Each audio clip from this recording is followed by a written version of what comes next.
My Greatest Olympic Prize by Jesse Owens. It was the summer of 1936. The Olympic Games were being held in Berlin.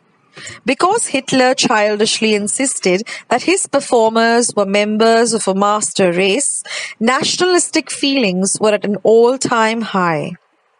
I wasn't too worried about all this. I trained, sweated, and disciplined myself for 6 years with the games in mind. While I was going over on the boat, all I could think about was taking home one or two of those gold medals. I had my eye especially on the running broad jump. A year before, as a sophomore at Ohio State University, I'd set the world's record of 26 feet, 8 1/4 inches. Everyone kind of expected me to win that Olympic event hands down. I was in for a surprise. Broad jump trials, I was startled to see a tall boy hitting the pit at almost 26 feet on his practice leaps.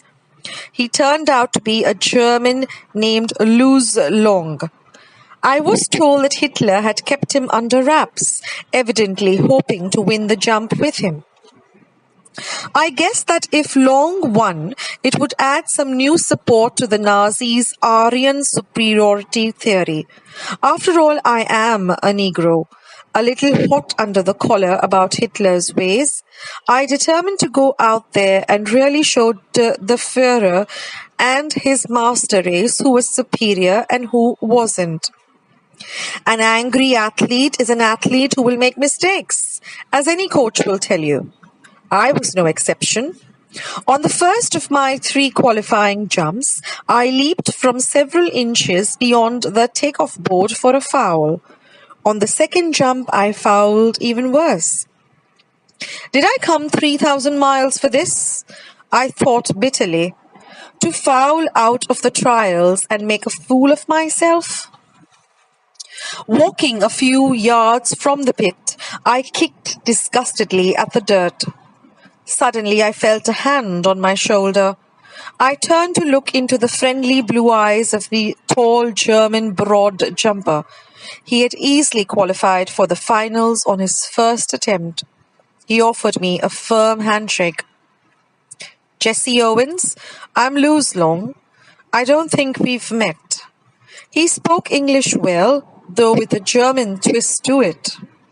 Glad to meet you, I said, then trying to hide my nervousness, I added, how are you? I'm fine. The question is, how are you? What do you mean? I asked. Something must be eating you, he said, proud the way foreigners are when they've mastered a bit of American slang. You should be able to qualify with your eyes closed. Believe me, I know it, I told him, and it felt good to say that to someone. For the next few minutes, we talked together. I didn't tell Long what was eating me, but he seemed to understand my anger, and he took pains to reassure me. Although he'd been schooled in the Nazi youth movement, he didn't believe in the Aryan supremacy business any more than I did. We laughed over the fact that he really looked the part. Though an inch taller than I, he had a lean, muscular frame, clear blue eyes, blonde hair, and a strikingly handsome, chiseled face. Finally, seeing that I had calmed down somewhat, he pointed to the takeoff board. Look, he said, why don't you draw a line a few inches in back of the board and aim at making your takeoff from there? You'll be sure not to foul, and you certainly ought to jump far enough to qualify. What does it matter if you're not first in the trials? Tomorrow is what counts. Suddenly, all the tension seemed to ebb out of my body as the truth of what he said hit me. Confidently, I drew a line a foot in back of the board and proceeded to jump from there. I qualified with almost a foot to spare. That night, I walked over to Luz Long's room in the Olympic Village to thank him.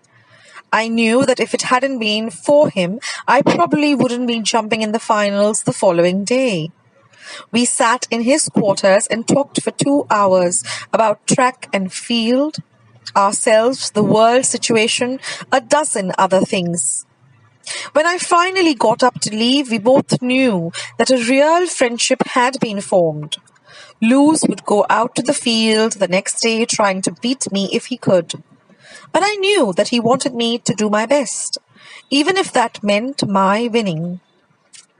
As it turned out, Luz broke his own past record.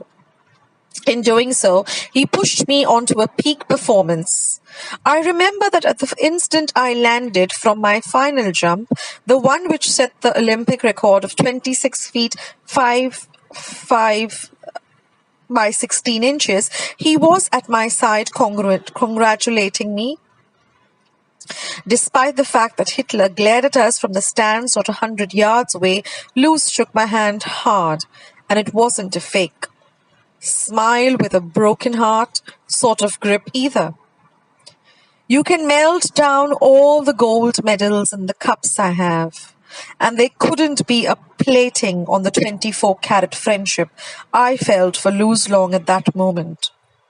I realized then, too, that Luz was the epitome of what Pierre de Coubertin, founder of the modern Olympic Games, must have had in mind when he said, "The important thing in the Olympic Games is not winning but taking part. The essential thing in life is not conquering but fighting well." Now a small note about the author, who is Jesse Owens. Jesse Owens was the son of a sharecropper and a grandson of a slave. He achieved what no Olympian before him had accomplished. His stunning achievement of 4 gold medals at the 1936 Olympic Games in Berlin has made him the best remembered athlete in Olympic history. The following is a true story of a friendship between two great athletes that burgeoned during the 1936 Berlin Summer Olympics.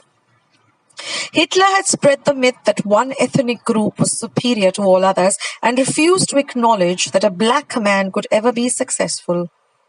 This affected African-American track and field athlete Jesse Owens so badly that he almost failed to qualify for the long jump finals. The situation seemed hopeless until his rival Luz Long, a German athlete, spoke to him encouragingly, giving Owens a tip that helped him qualify.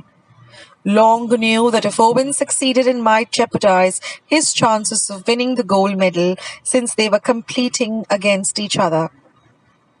Nevertheless, Luz Long put winning a medal at risk and continued to urge Owens to try harder. It was this act of Luz Long that led Owens to first qualify, then go on to win the medal and set a record. His stunning achievement of 4 gold medals at the 1936 Olympic Games in Berlin has made him the best remembered athlete in Olympic history. More importantly, it led to a lifelong friendship between the two men, which ended only when Long was killed in action in World War II.